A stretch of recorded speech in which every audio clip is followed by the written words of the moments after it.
Welcome to Eye Contact. I'm Paul Rosen, and today we're talking to Dr. Dimitrios Mikropoulos and Pandelis Papadopoulos on the relative merits of conventional Phaco and Femtosecond laser-assisted cataract surgery. Welcome, gentlemen, and what I would like to say is thank you very much for hosting the conference here today. It's been a great success from our point of view. Thank you for inviting us. Thanks a lot for your invitation. Thank Dimitrios, you so much. Perhaps I can start with a question to you. Yeah. Is it safe to say that conventional Phaco is holding its own against newer approaches, at least in terms of clinical trials? Yeah. Answering your question, I just want to mention in a recently published meta-analysis of about 14,500 eyes by Dr. Popovich and his colleagues, where the conclusion is that there is no difference about the visual acuity or complication, and there are many others with the same conclusion. That I'm trying to say is that there is no strong evidence about the superiority of FLACS. So do you have a laser in your practice? Do you use one? I don't have a laser in my private practice because it's a very expensive technology. I am in an ophthalmology clinic, but we don't have laser for cataract. Phaco has got a very impressive track record, and do you think it's possible that FLACS won't survive the test of time, or perhaps it'll find some role in the future? I think that today we are at the same time as we were decades before between Phaco and ECE. Yeah.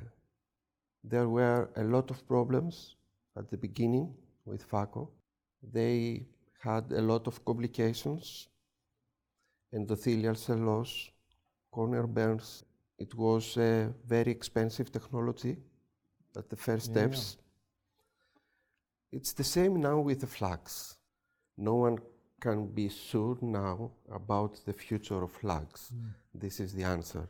But as I am a fan of technology, I want to have femtosecond laser cataract surgery in the future.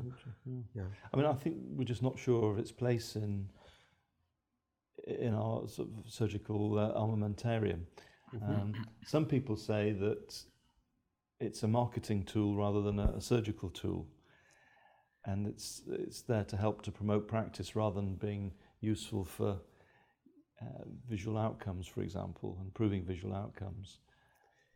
Yes, we don't have strong evidence that femtolaser cataract improve the visual outcomes. Yeah. We don't have strong evidence that the femtosecond cataract surgery reduce the complications. So, and finally, there is nothing that femtocataract do that Phaco cannot do at this time of point. So Dimitrios, as a fan of technology, I just wondered what you thought were going to be the new developments in Phaco, and ones that you find interesting and would like to introduce into your practice. Yes.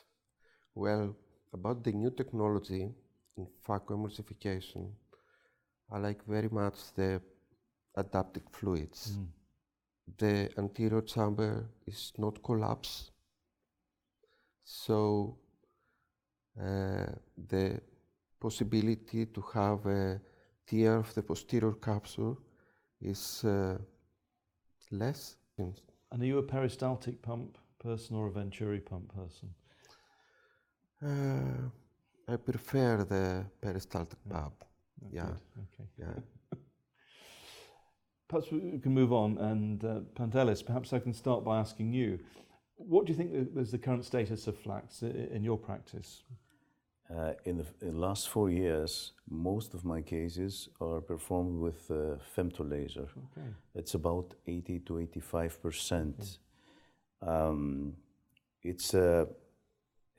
It's not only a marketing tool, as you mentioned it before.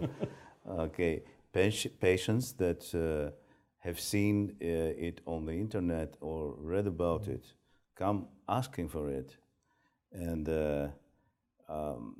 we can offer this technology, especially in those patients who come for premium lens surgery or presbyopia surgery, clear lens extraction. Okay. And when the patients, they may ask you, well, why is it better than Phaco? What do you tell them? You mean if the technique is better? Yeah. What I tell them is that the femtolaser makes my surgical technique more perfect. Okay. It accomplishes my surgical technique, and in my hands, I feel safer performing the cataract surgery or the clear lens surgery with a femtolaser. Perhaps we can move on and just ask you how you think that laser capsulotomy has evolved in recent years. Well, the whole femtolaser technology in cataract surgery is still evolving. It's in its adolescence, I guess. Remember that it took more than 20 years Phaco to be adapted by most surgeons. Yeah. So there was an initial. Initially, there was a problem with the capsular axis. There were some papers 5 or 6 years ago about the inconsistency of the capsular edge, probably because of the patient movement and the insufficient tracking systems.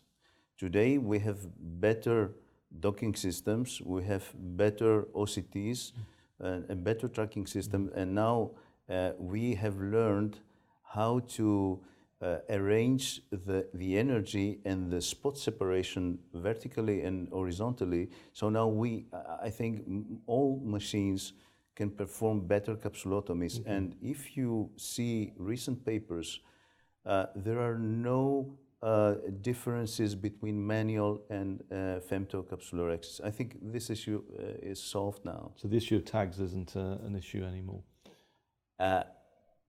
Usually, most of the time, we have complete free-floating capsulotomies. Okay. If you don't have, this is because the doctor hasn't docked completely, or it's our fault during the docking.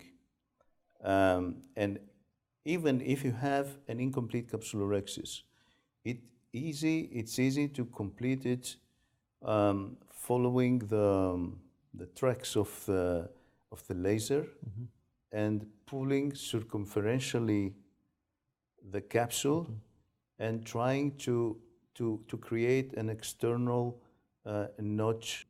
What advantage the femtolaser may be providing in terms of nuclear fragmentation, corneal incisions, and so on?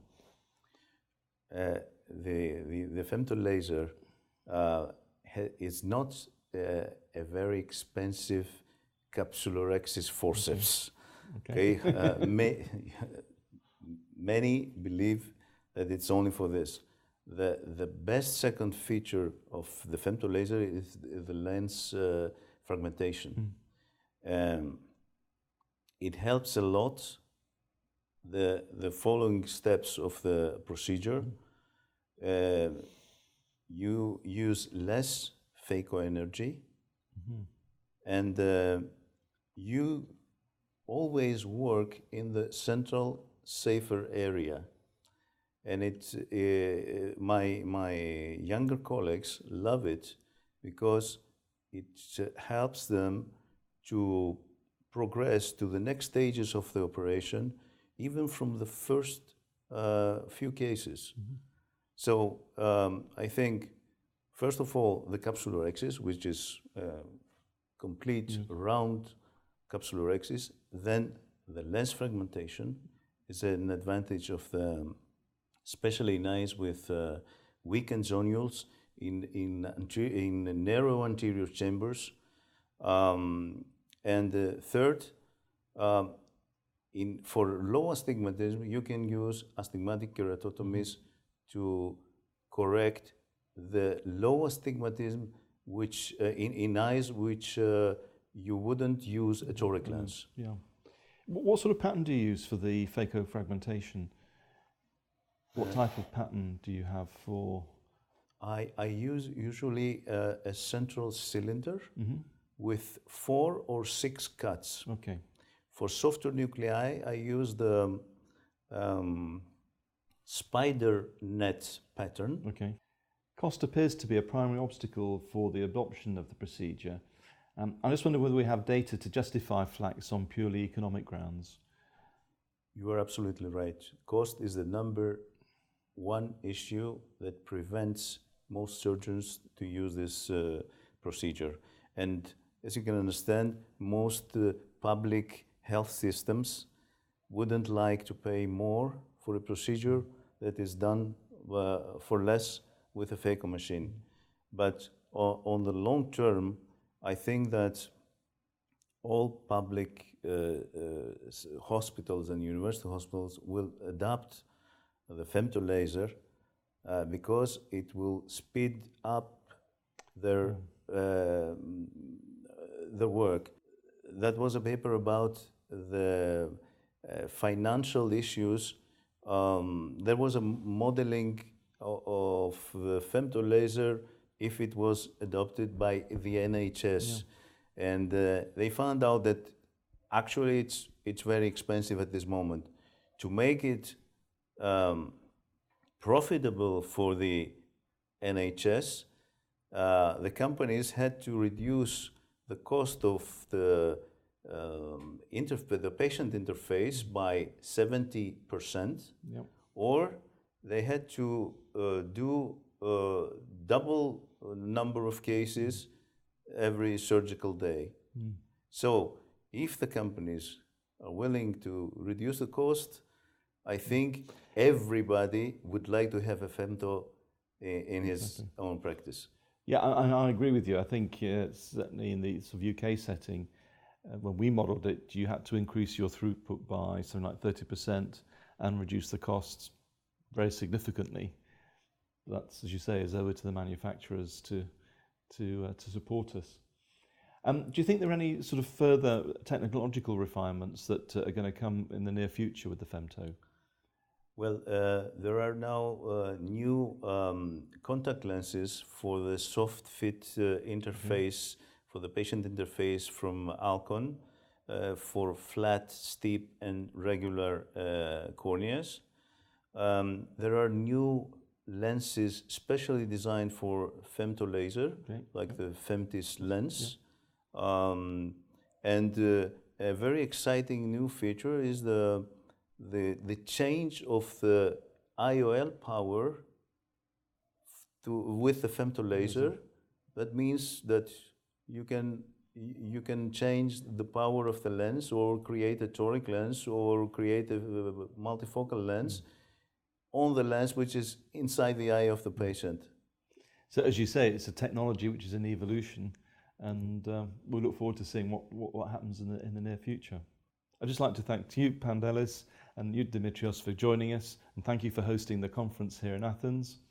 For more information on this and related topics, please visit us at eurotimes.org.